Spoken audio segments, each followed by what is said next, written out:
साथियों, मैं आरुषि कुमारी आप सभी को गणतंत्र दिवस की हार्दिक शुभकामनाएं देती हूँ। जैसा कि हम सभी जानते हैं 26 जनवरी हमारे देश के लिए बहुत खास दिन है। इसी दिन 1950 को हमारा संविधान लागू हुआ था।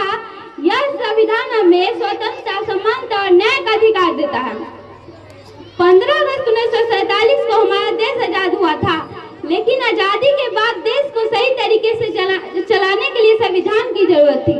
डॉक्टर भीमराव अंबेडकर उनकी टीमों ने हमारे देश का संविधान का निर्माण किया, जो कि 26 जनवरी 1950 को लागू हुआ।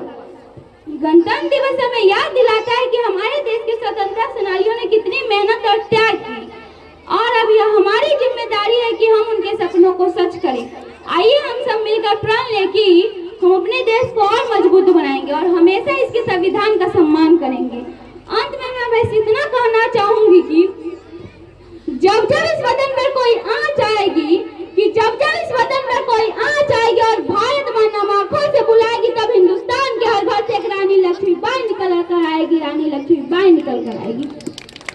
मैं भी सरहद पर जाऊंगी, सीने पर गोलियां खाऊंगी, और लड़कियां कमजोर होती है दुनिया वालों की गलतफहमी को मिटाऊंगी, और हिंदुस्तान की बेटी हूँ, दुश्मन के छाती पर तिरंगा लहराऊंगी।